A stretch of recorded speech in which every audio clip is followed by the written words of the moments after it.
ప్రభువునందు ప్రియ దేవుని బిడ్డలారా, నేటి వాక్య ఉపదేశానికి సహకారం ఇస్తున్న కుటుంబము పెద్దపాడు గ్రామము గండి చెరువుగట్టు వాస్తవ్యులు అంబటి డేవిడ్, మేరీ పాల్, కుమారుడు నిర్మల్ కుమార్, కుమార్తె మేరీ లిఖిత, తల్లిదండ్రులు రంగారావు గారు, రాజామణి గారు, సోదరులు అంబటి డేవిడ్, సోదరి మేరీ పాల్ గారులకు, కుటుంబ సభ్యులు రంగారావు గారు, రాజామణి గారు, నిర్మల్ కుమార్, మేరీ లిఖిత గారులకు ప్రత్యేక కృతజ్ఞతలు.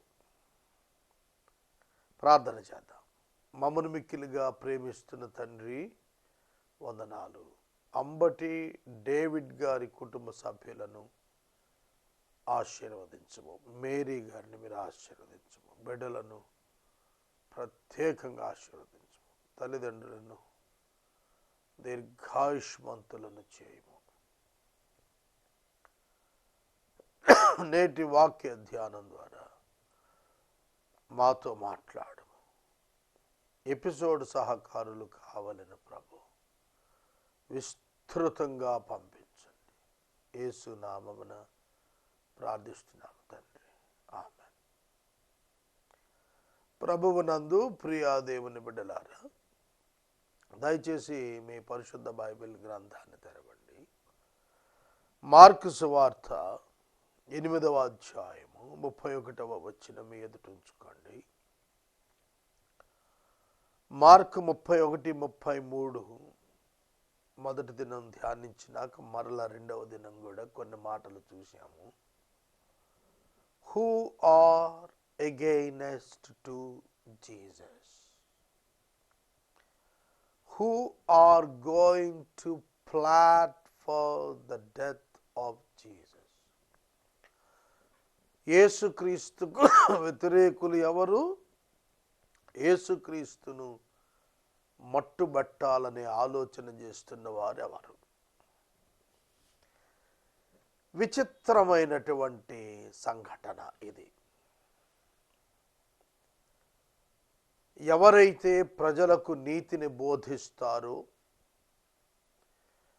ఎవరైతే సాధారణ ప్రజలకు తీర్పులు తీరుస్తుంటారో, ఎవరైతే దేవుని ప్రతినిధులము అని చెప్పుకుంటారో, ఎవరైతే మందిరములో బలులను అర్పిస్తూ ప్రార్థనలు నిర్వహిస్తున్నారో వారు యేసుక్రీస్తుకు వ్యతిరేకులవుతున్నారు. వారు యేసుక్రీస్తు ప్రభువును చంపటానికి ప్రణాళికలు చేస్తున్నారు. ఈ మాట ఎవరైనా చెబితే ఎవరైనా నమ్ముతారా? ప్రధాన యాజకుడు సంవత్సరానికి ఒక్కసారి ప్రజల పాపం కొరకు తన సొంత ప్రాణాన్ని రిస్క్లో పెట్టి అతి పరిశుద్ధ స్థలంలోనికి ప్రవేశిస్తాడు కదా, అట్లాంటి వాడు. Who wants to die for the people, ఎవరైతే ప్రజల కొరకు చనిపోవటానికి సాహసిస్తాడో అట్లాంటి మంచి వ్యక్తి యేసుక్రీస్తును చంపుతానికి ప్రణాళిక చేస్తాడంటే హూ విల్ బిలీవ్? ఎవరు నమ్ముతారు? మనుషులకు నీతి బోధలు చేస్తున్నటువంటి శాస్త్రులు, పెద్దలు, సమాజాన్ని మంచి వైపు నడిపించే పెద్దలు, బోధ చేసే శాస్త్రులు, వీళ్ళు హత్యాయత్నం చేస్తారని యేసు ప్రభు చెబుతుంటే హూ విల్ బిలీవ్? ఎవరు నమ్ముతాడు? ఇది ఒక స్ట్రేంజ్ ఎక్స్పీరియన్స్. ఇది ఒక విచిత్రమైన సంఘటన, అనుభవం. యేసుక్రీస్తు చెబుతున్నాడు, అనేక హింసలు పొంది పెద్దల చేతను, ప్రధాన యాజకుల చేతను, శాస్త్రుల చేతను ఉపేక్షింపబడి, చంపబడి, rejected by the elders and the chief priests and the scribes, and be killed. And be killed. ఈ వ్యక్తులు పెద్దలు, ప్రధాన యాజకులు, శాస్త్రులు వీళ్ళందరూ కూడా రిలీజియస్ లీడర్స్ కదా. మరి వీళ్ళతో ఉపేక్షించబడటం ఏమిటి, వీళ్ళతో చంపబడేటట్లుగా చేయటం ఏమిటి? ఒకసారి ఆలోచించండి. రిజెక్టెడ్, ఉపేక్షింపబడుట అంటే రిజెక్టెడ్ అని రాశాడు. అపేక్ష యాక్సెప్టెన్స్, ఉపేక్ష రిజెక్షన్. కనుక యేసు క్రీస్తు ప్రభువు రిజెక్ట్ చేయబడతాడు. ఎవరి చేత అంటే దైవజనులని, భక్తులమని, మతనాయకులమని, యాజకులమని చెప్పుకునేటువంటి పెద్ద మనుషుల చేత హింసించబడతాడు, ఉపేక్షించబడతాడు, అక్కడ తాగల చంపబడతాడు. Be killed, చంపబడతాడు. మనం కూడా ఈ రోజుల్లో ఇది నమ్మలేం. కానీ గలతీ పత్రిక దానికి సాక్ష్యాన్ని ఇస్తుంది. బైబిల్లో ప్రారంభం నుంచి కూడాను కొన్ని ఇన్సిడెంట్స్ చెబుతాను నేను, మీకు ఆశ్చర్యంగా అనిపిస్తుంది. గలతీ పత్రికలో సీనాయి పర్వతాన్ని గుర్చినటువంటి వివరణ పౌలు గారు రాస్తూ 4వ అధ్యాయము, గలతీ పత్రిక 4వ అధ్యాయం 23వ వచనం నుండి చూస్తే, అబ్రహాము యొక్క దాసి వలన పుట్టినవాడు శరీర ప్రకారమే పుట్టెను, స్వతంత్రురాలి వలన పుట్టిన ఇస్సాకు వాగ్దానాన్ని బట్టి పుట్టెను.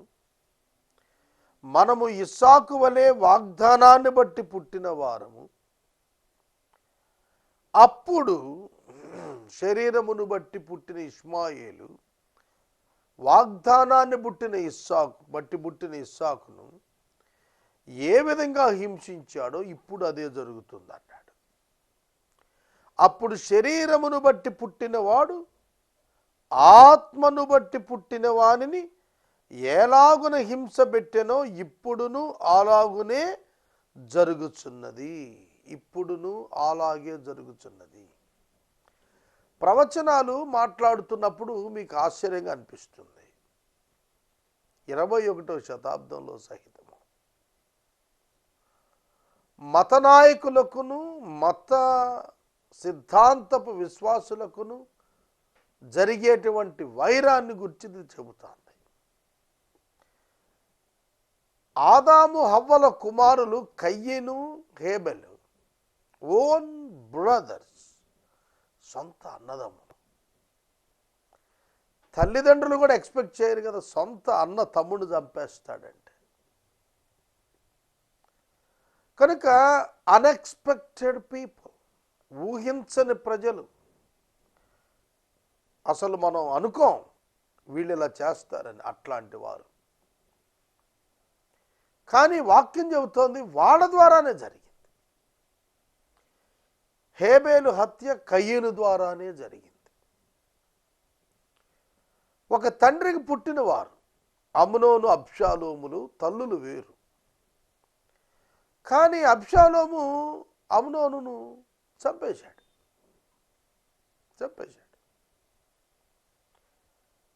అలాగే ఇస్సాకు కుమారుడైన యాకోబును ఇస్సాకు రిబ్కాలకు పుట్టిన కుమారుడైన ఏశావు చంపడానికి ప్రయత్నం చేశాడు.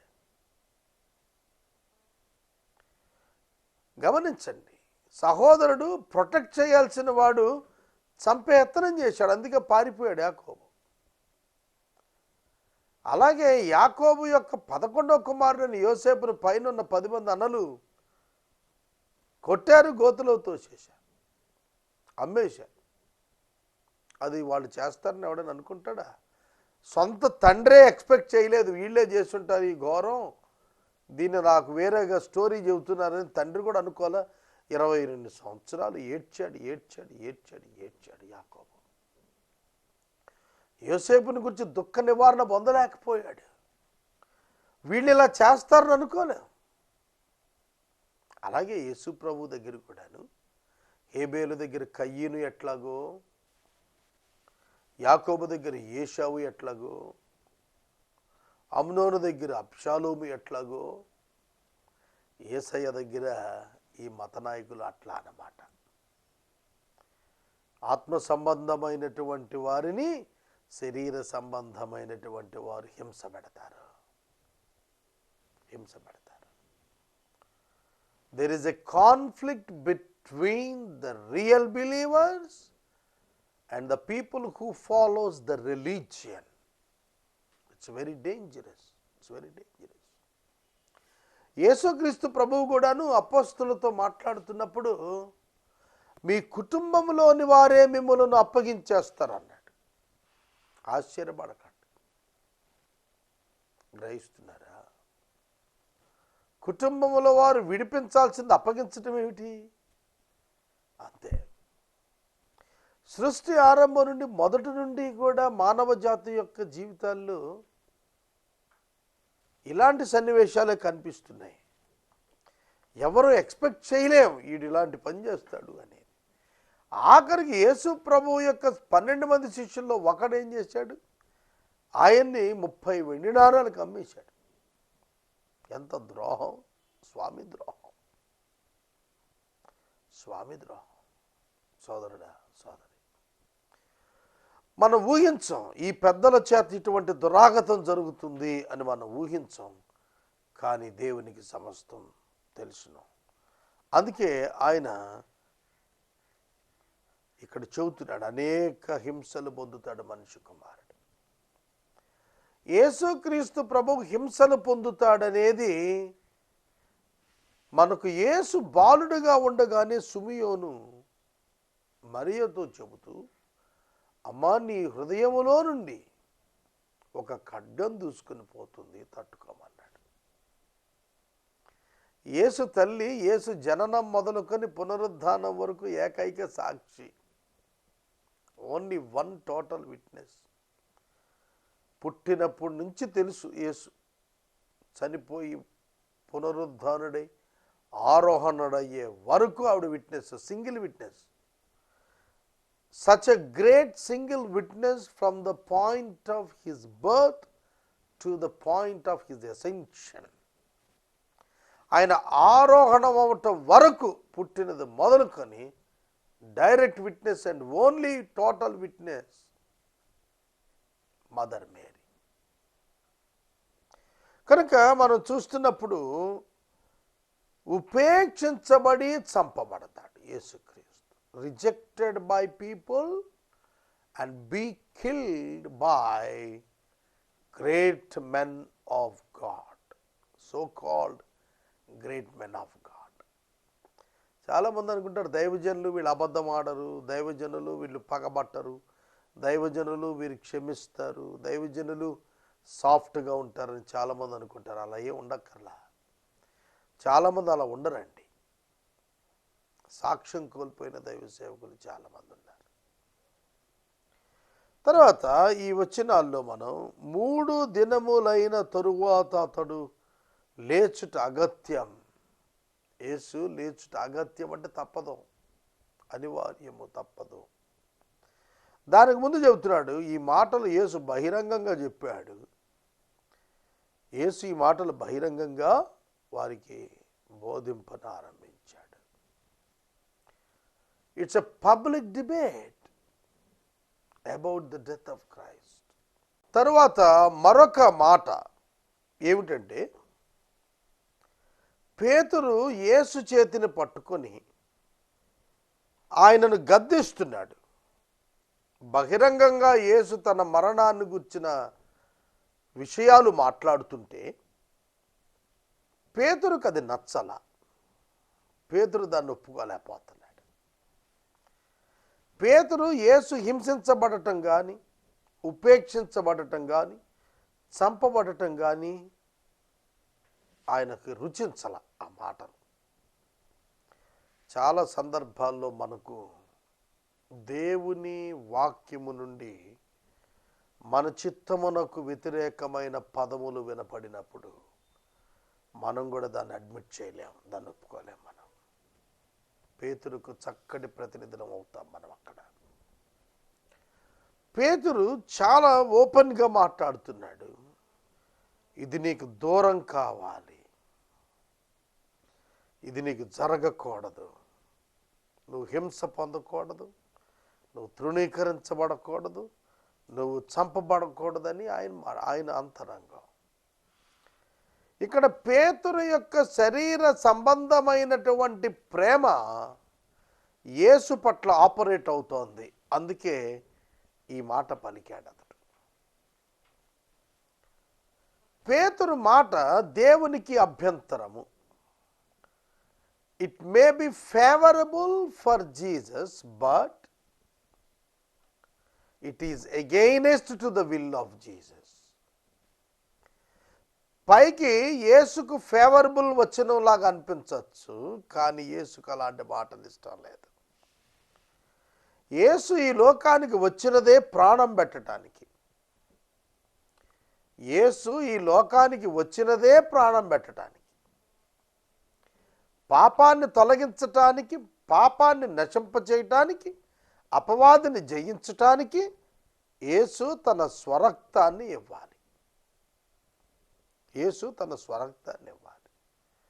ఈ కాన్సెప్ట్ అర్థం చేసుకోకుండా పేతురు గారు యేసు నీకు హింస దూరం అవ్వాలి, మరణం దూరం అవ్వాలి, బంధించబట్టం దూరం అవ్వాలి అని ఆయన చేయబట్టుకుని చెబుతున్నాడు. చాలా సందర్భాల్లో మనం దైవ చిత్తాన్ని గ్రహించలేకపోతున్నాం. We are not able to admit the will of God in our lives. మన జీవితాల్లో దేవుని యొక్క చిత్తమును అమలు పరుచుటకు మనం కొన్ని సందర్భాల్లో వెనకాడుతున్నాం. పేతురు అలా వెనకాడుతున్నాడు. ప్రభువును బహుగా ప్రేమించాడేమో, ప్రభువు బ్రతకాలి అని కోరుకుంటున్నాడు, ప్రభువు చనిపోవాలని కోరుకోడు. ఎవరైనా అంతేనండి. మనకిష్టమైన వాళ్ళు కలకాలం బ్రతకాలని కోరుకుంటాం, కానీ శ్రమలు పొంది ఉపేక్షించబడి చంపబడి చరిత్ర ముగిసిపోవాలని ఎవరు కోరుతారు? కనుక పేతురు తన హృదయంలో ఏం చూస్తున్నాడంటే ఫిజికల్ డెత్ ఆఫ్ జీసస్, యేసు యొక్క భౌతిక మరణాన్ని చూస్తున్నాడే తప్ప దాని వెనకాల ఉన్న దైవ ప్రమాణాన్ని, గాడ్స్ స్టాండర్డ్ని చూడలేకపోయాడు. ఆ కారణం చేత పేతురు యేసుక్రీస్తు ప్రభువు చేయి పట్టుకొని ఇది నీకు దూరం అవ్వాలి, నీకు ఇది అవ్వకూడదు అని మొదలుపెట్టాడు. అయితే యేసు శిష్యుల వైపు చూచి పేతురును ఉద్దేశించి సాతానా వెనక్కి పొమ్ము అన్నప్పుడు శరీర సంగతులనే నీవు ఆలోచిస్తున్నావు కానీ ఆత్మ సంగతులను నీవు ఎరుగుటలేదన్నాడు ప్రభు. మనుషుల సంగతులే మనస్కరిస్తున్నావు కానీ దేవుని సంగతులు మనస్కరించక ఉన్నావు అని పేతురు అతన్ని గద్దించాను. ఎవరిని గద్దించాడు? ఈ వచనాలు మనకు యేసుక్రీస్తు ప్రభువు పేతురుతో సాతానా వెనకకు పొమ్ము అని అన్నప్పుడు ఎవరైతే దేవుని యొక్క చిత్తాన్ని సరిగా గ్రహించలేకపోతారో వారు వెనకకు పోయే లిస్టులో ఉంటారు. ఎదరకొచ్చి పని చేయగలిగేవారుగా ఉండలేరు. మానవ మనస్సు దైవ చిత్తపు విషయాలలో ఎప్పుడైతే పనిచేయటం ప్రారంభిస్తుందో శారీరక సంబంధమైన మనస్సు అక్కడే మిషన్ బ్రేక్ అయిపోతుంది, మినిస్ట్రీ మూలన పడిపోతుంది. సోదరుడా, సోదరి, యోహాను సువార్త 3:17లో దేవుడు తన కుమారుణ్ణి లోకం రక్షణ పొందటానికే పంపించాడు కానీ తీర్పు పొందటానికి పంపించలేదు అని అన్నాడు. కనుక రక్షణ పొందుటకు ప్రజల కొరకు యేసు చనిపోనై ఉన్నాడు. యేసు మరణము ద్వారా ప్రజలకు పాప క్షమాపణ ఇవ్వటానికి దేవునికి ఇష్టమై ఉంది. ఆ కారణం చేత తీర్పు పొందుటకు ఆయనను పంపలేదు గనుక రక్షణను సిద్ధం చేయటానికి ఆయన మానవుని పక్షంగా మరణించాల్సి వస్తుంది. ఇది దేవుని సంగతి. It is designed by God. యేసు పాపుల కొరకు ప్రాణం పెట్టుట అనేది డిజైన్డ్ బై గాడ్ హిమ్సెల్ఫ్, దేవుని చేత ఏర్పరచబడింది.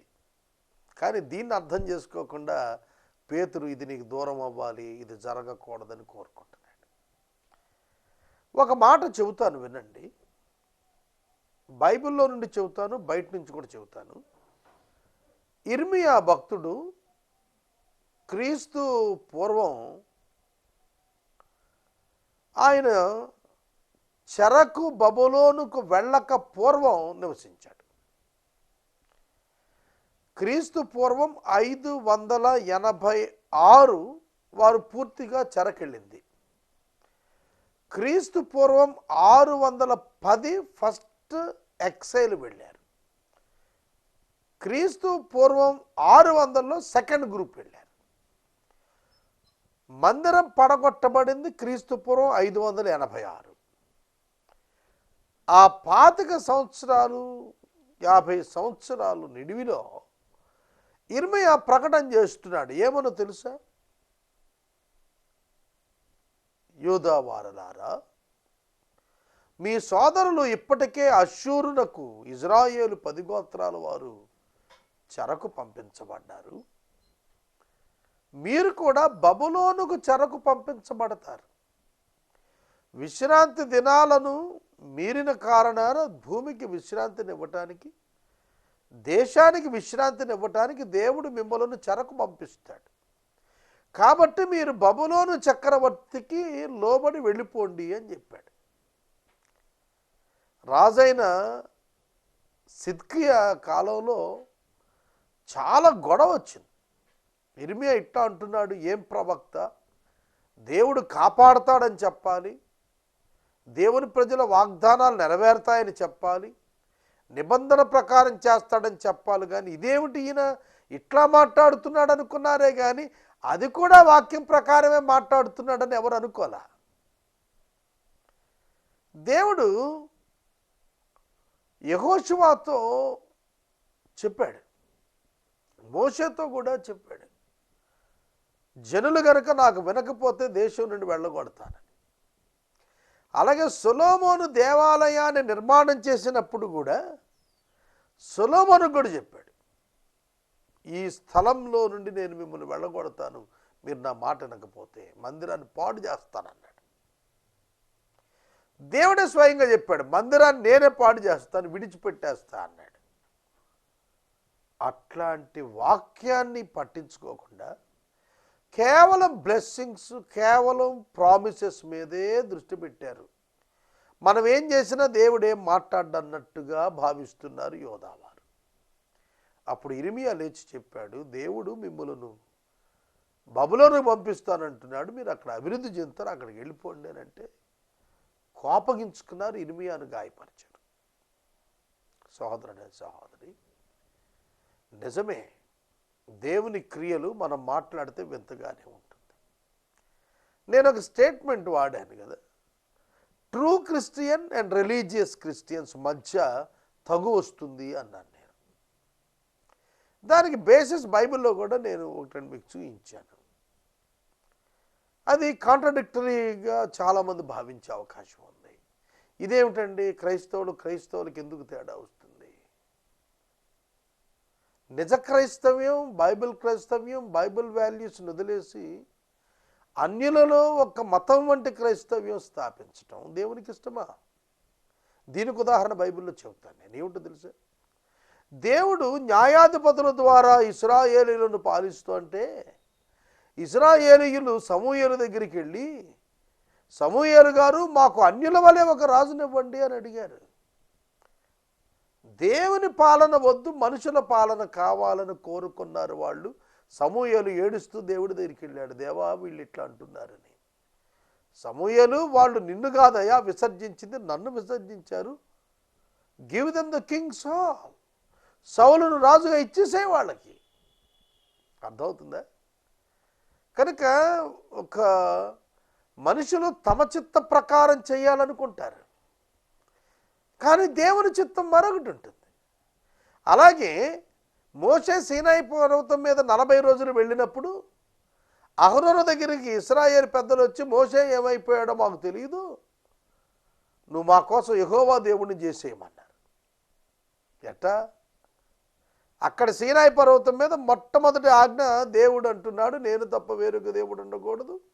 రెండవ ఆజ్ఞ, నేను ఏ ఆకాశం ఉంది కానీ కింద కానీ భూమి మీద నీ దేని రూపానికి నన్ను మార్చకూడదు అని ఆయన అక్కడ ఆజ్ఞలు ఇస్తుంటే, ఇక్కడ అహరోను ఐగుప్తు బేస్ ప్రకారంగా బంగారం దిండి అని చెప్పి పోకరుతో దిద్ది దూడం చేసేశాడు.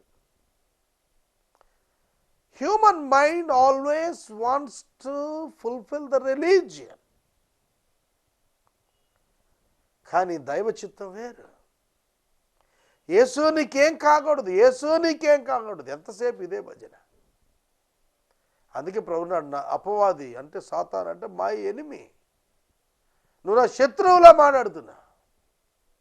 యేసుక్రీస్తు ప్రభువుకి ఏమీ కాకూడదని కోరుకోవటం శత్రువు ఎట్టవుతాడు, శత్రుత్వం ఎట్టవుద్ది? మానవ లెక్కల్లో శత్రుత్వం అవదు. కానీ దైవ సంగతులు గ్రహిస్తే అది ఆయనకి వ్యతిరేకంగా మాట్లాడినట్టే. యేసుకు సిలువ సంభవింపకూడదనేటువంటి ఆలోచన దైవ వ్యతిరేకం అవుతుంది. కనుక శరీర సంబంధులు దైవ సంగతులను లక్ష్య పెట్టరు. మరియా శరీర సంబంధమైన ప్రేమ యేసుపై పెంచుకుంది. తల్లి మరియా సిలువ సందర్భానికి వచ్చేటప్పటికి సుమియోను యొక్క వాగ్దానం గుర్తొచ్చింది. మాట, అమ్మా నీ హృదయంలో నుండి ఒక ఖడ్గం దూసుకుపోతుంది అన్నాడు. అందుకే ఆయన ప్రవర్తన వింత ప్రవర్తనగా ఆయన వెతుక్కుంటూ పట్టుకోట కుటుంబ సభ్యులు తిరిగారు. కాబట్టి శరీర సంబంధమైనటువంటి తలంపులు ఆత్మ సంబంధమైన తలంపులకు ఎప్పుడు ఒకదానికొకటి విరోధంగా పోరాడుతూనే ఉంటాయి. దాన్ని ఒప్పుకోలేవు కూడా, ఒప్పుకోలేవు. కనుక ప్రభు చెప్పిన మాటలు అర్థం చేసుకోవాలంటే ఆత్మ సంబంధంగా అర్థం చేసుకోవాలి, సింబాలిక్గా కాదు అర్థం చేసుకోవాల్సింది, ఒరిజినల్ మీనింగ్తో అర్థం చేసుకోవాలి. పేతురు గారు అక్కడే బోల్తా పడ్డాడు. యేసు ప్రభువుకి ఫేవర్గా ఉండాలనుకున్నాడు, ఆయన తనకు ఫేవర్గా ఉండాలనుకున్నాడు తప్ప దేవునికి తన ఆలోచన ఫేవర్గా ఉండాలని అనుకోలేకపోయాడు. మనం కూడా అట్లాగే ఉంటాం. మనం కూడా లోకపరంగా శరీరపరంగా ఆలోచిస్తూ ఉంటాం, అది దేవునికి ఇష్టం లేదు. మనం పెద్ద పెద్ద భవనాలు కట్టి ఆరాధించాలనుకుంటాం, అవి దేవునికి ఇష్టం లేదు. మన మానవ ప్రయత్నంతో చేయాలనుకుంటాం, అవి దేవునికి ఇష్టం లేదు. దేవునికి ఒక విధానం ఉంది, ఆయనకు ఒక పద్ధతి ఉంది, ఆయన విధానం దాటి వెళ్ళడు ఆయన. కనుక యేసు పేతుని గద్దిస్తూ, దేవుని సంగతులు మనస్కరింపని వాని వలె ఉన్నావు, మనస్కరింపక ఉన్నావు అంటే మనసులో దైవ చిత్తాన్ని పెట్టుకోవాలి, నువ్వు నీ ఇష్టాన్ని పెట్టుకున్నావు. ఇదండి కాన్ఫ్లిక్ట్ మనలో. దైవ చిత్తమా నా చిత్తమా? నాకు ఇది అనుభవం, ఎన్నోసార్లు సంఘర్షణ, కానీ ఒప్పుకోవాలి కదా. నా చిత్తానికే ప్రాముఖ్యత ఇచ్చి తిప్పలు పడ్డాను నేను, చాలాసార్లు తిప్పలు పడ్డాను, ఓటమి పొందాను, అవమానం పొందాను, అయినా బుద్ధి రాలేదు, చాలాసార్లు అలాగే ప్రవర్తిస్తున్నాను. సోదరుడ సోదరి, దేవుని చిత్త ప్రకారం ప్రవర్తిస్తే, కానీ ఒక స్ట్రాంగ్ టీచింగ్ నాలో రూపుదిద్దుకుంటోంది ఈ మధ్యన. ఎట్లా ప్రభు కొరకు నిలబడాలి, నడవాలి, పని చేయాలి అనేది స్థిరమైన అభిప్రాయాలు ఏర్పడుతున్నాయి. అందుకు దేవునికి స్తోత్రం. నేను ముగిస్తున్నాను. మీరు దేవుని చిత్తము చొప్పున మనస్సు నిలపటము నేర్చుకోవాలి. దేవుని ఉద్దేశములు నిలుపుటకు మనం మనసు నిలపాలి, మన చిత్త ప్రకారం కాదు. అట్టి కృప పరిశుద్ధాత్ముడు ఇచ్చునుగాక. రేపటి వాక్య ధ్యానంలో క్రిస్మస్ కనుక క్రీస్తు జననాన్ని గురించి నేను మాట్లాడతాను. మళ్ళీ 26వ తారీఖు నుండి యాజ్ ఇట్ ఈజ్గా మనం రెగ్యులర్ వాక్యాన్ని చెప్పుకుందాము. నేటి వాక్య ఉపదేశ సహకారులు పెదపాడు గండి చెరువు గట్టు వాస్తవ్యులు అంబటి డేవిడ్ మేరీ పాల్ దంపతులు, కుమారుడు నిర్మల్ కుమార్, కుమార్తె మేరీ లిఖిత, తల్లిదండ్రులు రంగారావు గారు, రాజమణి గారు సహకరిస్తున్నారు. దేవుడి కుటుంబాన్ని దీవించును గాక. ఆమేన్. ప్రార్థన చేద్దాం. మమ్మల్ని మిక్కిలిగా ప్రేమిస్తున్న తండ్రి వందనాలు. డేవిడ్ గారి కుటుంబాన్ని, మేరీ పాల్ గారి కుటుంబాన్ని దీవించము. బిడ్డలను తల్లిదండ్రులను ఆశీర్వదించము. ఎపిసోడ్ సహకారులు ఈ మాసం బహుకొద్ది మంది వచ్చారు. మా విశ్వాసానికి పరీక్ష జయించుట మాకు నేర్పండి. యేసునామమున అడుగుచున్నాము తండ్రి. ఆమేన్. తండ్రి అయిన దేవుని ప్రేమ, కుమారుడైన యేసయ్య కృప, పరిశుద్ధాత్మని యొక్క అన్యోన్య సహవాసం సదాకాలం మనందరికీ తోడయ్యుండును గాక. ఆమేన్.